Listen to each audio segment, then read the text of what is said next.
Hello, students. I hope all of you are fine. And it's your English worksheet number 6, scheduled to be done on 12th October 2020. Students, you have to write down your name, your class teacher's name, and today we are going to do the vocabulary part of the chapter 3 questions. Let's revise the newly learned words of the chapter 3 questions. बेटा आपने जो chapter 3 questions पढ़ा है उसी की vocabulary new words जो आपने सीखे हैं उनका मीनिंग उनका सेंटेंसेस उसके बारे में आज हम पढ़ेंगे. In the chapter the 3 question we learn some new words. Let's take a look at them by going through the chapter once again. बेटा आप एक बार उस चैप्टर को ज़रूर रीड करिए, फिर उसमें आपको ये सारे न्यू वर्ड्स मिलेंगे और आप इनके यूज़ को भी देखिए कि ये कहाँ कहाँ पर हैं. Find these words in the chapter. Page number 8 से 12 के बीच में है ये. Write their details in the separate given space given. One example has been done for you. एक एग्जाम्पल आपके लिए बेटा इसमें करा गया है. तो अब आपको क्या करना है, बुक में देखना है, चैप्टर को फिर दोबारा पढ़ना है. वर्ड्स आपको दिए गए हैं, वहाँ देखने हैं कहाँ पर हैं और उनके डिटेल्स भी आपको उसके साथ साथ पता चलेगी. अब देखिए फर्स्ट आपका जो है फर्स्ट वर्ड है काउंसिल. तो काउंसिल क्या होता है? A group of people chosen to give advice और टू मेक रूल्स. ऐसे लोग, कुछ लोगों को जो सिलेक्ट किया जाता है जो एडवाइस देते हैं, सलाह देते हैं किसी भी काम को करने के लिए या रूल करने में हेल्प करते हैं राजा की. तो देखिए उसका सेंटेंस क्या है. The king needed a council of wise man by his side. तो किंग को क्या चाहिए थे? देखो किंग को क्या चाहिए? बुद्धिमान लोग चाहिए ना, जो उसकी हेल्प कर सके सही डिसीजन लेने में, हर चीज़ को समझने में. तो अब देखिए नेक्स्ट है वुड या वुड्स. तो वुड्स यहाँ पर क्या है? वुड्स का यहाँ मतलब है बेटा फॉरेस्ट. इसके बाद देखिए इसका जो सेंटेंस हमें दिया गया है वो है the hermit lived in a would which he never left. वो जो हर्मिट थे, जो वो रह रहे थे, हर्मिट वो जो अकेले रहता है व्यक्ति, सिंपल लाइफ जीता है, जो आप कह सकते हो सन्यासी की तरह रह रहे थे. तो वो कहाँ रह रहे थे? जंगल में रह रहे थे और उन्होंने कभी अपनी लाइफ में वो जंगल को नहीं छोड़ा. इस सेंटेंस में ये कहा गया. इसके बाद है अफेयर्स. तो यहाँ अफेयर्स का मतलब क्या है? यहाँ अफेयर्स का मतलब है चीज़ें, कोई ऐसा मैटर, कोई ऐसा काम, बिजनेस. तो उसके लिए सेंटेंस बनाना है आपको. आपके लिए बेटा नीचे मैंने आपको सेंटेंस और मीनिंग्स दोनों दिए हैं. फेंटेड बेहोश हो जाना होता है. सीज किसी का फोर्सफुली किसी की चीज़ को ले लेना, जब्त कर लेना. जैसे पुलिस जब्त कर लेती है ना चीज़ों को, वो सीज्ड होता है. ऐसे ही फिर यहाँ पे हर्मिट, जो मैंने अभी आपको बताया, सिंपल लाइफ जीने वाले, जो हमेशा सिंपल लाइफ जीते हैं, अकेले रहते हैं, वो हर्मिट. एंड फेथफुल, आप जिसको कह सकते हो कि जो बिल्कुल लॉयल है, सेम हमेशा वैसा ही रहने वाला, लॉयल, स्टेडफास्ट, ड्यूटीफुल. तो ये देखिए आपको पहले इसका आंसर करवाते हैं. अभी हमने पढ़ा वुड्स हमने भरना था, तो आपने वुड और वुड्स, उसका यहाँ पर मीनिंग क्या है? यहाँ पर मीनिंग है फॉरेस्ट. फिर है अफेयर्स. अफेयर्स का थिंग्स, मैटर्स, बिजनेस हमें दिया गया है.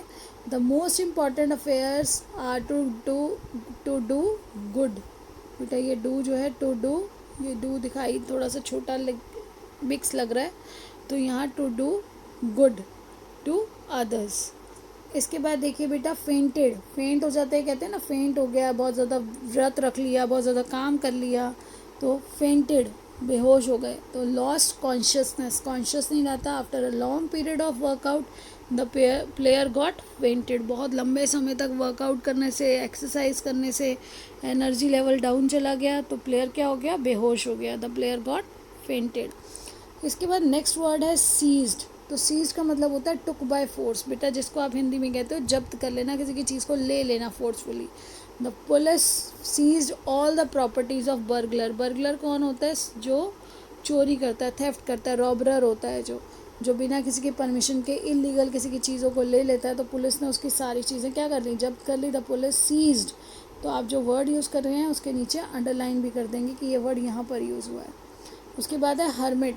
तो हर्मिट कौन होते हैं? अभी हमने पढ़ा hermit, a person who lives alone. Alone मतलब बेटा अकेला रहता है जो, and leads a simple life, और सिंपल जीवन व्यतीत करता है, और अकेले रहते हैं उस पर्सन को हर्मिट कहते हैं। The king went to meet a hermit. King कहाँ गए थे? किंग गए थे मिलने के लिए हर्मिट से। फेथफुल, फेथफुल को dutiful, remaining loyal and steadfast भी बोलते हैं। तो फेथफुल एक एडजेक्टिव है कि कोई व्यक्ति कहते हैं लॉयल है तो वो फेथफुल है। तो Ramesh is a faithful person, वो बहुत ज़्यादा फेथफुल पर्सन है, वो लॉयल पर्सन है। तो इधर आप देखते हैं नेक्स्ट क्वेश्चन। यहाँ तक आपका हो गया। ऊपर आपको मीनिंग और सेंटेंसेस लिखने थे। अब हमारा नेक्स्ट क्वेश्चन जो है, नेक्स्ट क्वेश्चन है बेटा मैच द फॉलोइंग वर्ड्स। अब हमें क्या करना है? मैच करना है। कॉलम ए में जो दिए गए हैं, फेंटेड अभी हमने पढ़ा, फेंटेड होता है लॉस्ट कॉन्शियसनेस।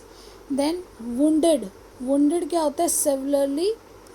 Severely injured. बेटा सीवियर है, बहुत ज़्यादा बुरी तरह से बुरी हालत है, बहुत ज़्यादा चोटें लग गई, तो उसको क्या कहेंगे? वुंडेड। तो और फेंटेड अभी हमने पढ़ा पहले वर्ड मीनिंग्स में भी, लॉस्ट कॉन्शियसनेस। देन आपका नेक्स्ट है अवोक। आपने अवेक का सेकंड फॉर्म है ये अवोक। अवोक क्या होता है बेटा? गॉट अप फ्रॉम स्लीप, जाग जाना। फिर है आपका फॉरगिव। फॉरगिव क्या है? भूल जाना। और फॉरगिव का यहाँ पर क्या है? पार्डन। देन आपका पिटी। तो पिटी क्या है? किसी के लिए बुरा, थोड़ा सा एक होता है किसी का आपने सुना तो दुखी हो जाना, उसके लिए बुरा लगना। तो पिटी, फीलिंग पिटी, तो उसको कहते हैं फील सॉरी फॉर। और है बेड्स। बेड्स क्या होता है बेटा? बेड्स यहाँ पर है जो छोटी छोटी क्यारियाँ होती हैं, small patches of ground for plants. जो क्यारियाँ लगाई जाती हैं गार्डन में, उसको बेड्स कहा जाता है। और फिर हमारा last but not the least है रिटर्न। रिटर्न का क्या होता है? Give back. रिटर्न है हमारा गिव बैक। तो अब अभी तो मैंने आपको ये क्रॉस में आपको दिखाया, आपने ज्वाइन किया। अब मैं इसके आगे आपको नंबरिंग लिख देती हूँ ताकि आपको बाद में समझ आ जाए, आपको ये मिक्सिंग ना हो इसकी। तो देखिए फेंटेड का फर्स्ट है, तो फर्स्ट ये है हमारा lost consciousness. Then wounded, severely injured, बहुत बुरी तरह से जिसको ज़ख़म है, बहुत ज़्यादा चोटें लग गई हैं। और अवोक, अवोक का मतलब क्या होता है बेटा? 3 नंबर है आपका गॉट अप फ्रॉम स्लीप। फिर है फोर्थ फॉरगिव, पार्डन। देन पिटी, पिटी मतलब फील सॉरी फॉर, किसी के लिए बुरा लगना। 5। देन बेड्स, अभी आपको बताया बेड्स क्या है?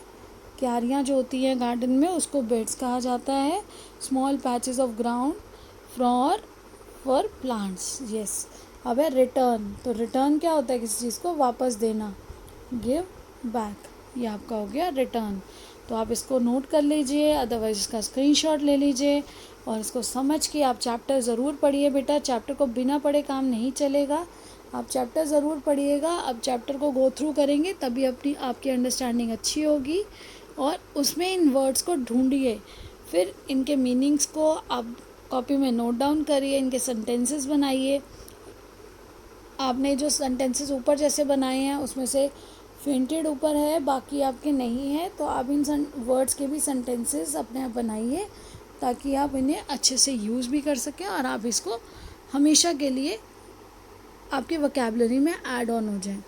और बेटा आशा करती हूँ कि आप सभी बच्चे समय पर अपना काम करके अपनी टीचर्स के पास भेजेंगे और in good handwriting with proper spelling as well as आप अपना लेसन भी पढ़ेंगे। और ये जो वर्ड्स हैं, जो ये यहाँ पर वर्ड्स दिए गए हैं, इनके भी सेंटेंसेस आप बनाएंगे तो अच्छा रहेगा। और बेटा आपको जैसे देखिए इसमें भी एक मैसेज दिया गया जिसको मैं रिपीट कर रही हूँ। अब आपको हमेशा एक वर्कशीट में नीचे मैसेज मिलेगा कोविड अप्रोप्रिएट बिहेवियर, यानी कि keep maintaining physical distance of 6 feet और 2 यार्ड्स। तो आपको पता है ये जो पेंडेमिक चल रहा है, हमें कोविड से बचाना है सबको, उसके लिए हमें कोविड अप्रोप्रिएट बिहेवियर फॉलो करना है, जिसमें आपको फिज़िकल डिस्टेंस मेंटेन करना है 6 फीट या फिर 2 गज जिसको बोलते हैं। और उसके साथ साथ हमें मास्क यूज़ करना है, फ्रीक्वेंटली हैंड्स वॉश करने हैं और ख़ुद भी ये चीज़ फॉलो करनी है और बाकी सबको भी ये समझाना है और फॉलो करवाना है। हमें सबको अवेयर करना है और कोविड को हराना है। तो इसीलिए keep enjoying, keep learning and stay blessed, stay safe and stay healthy. Thank you. Have a nice day.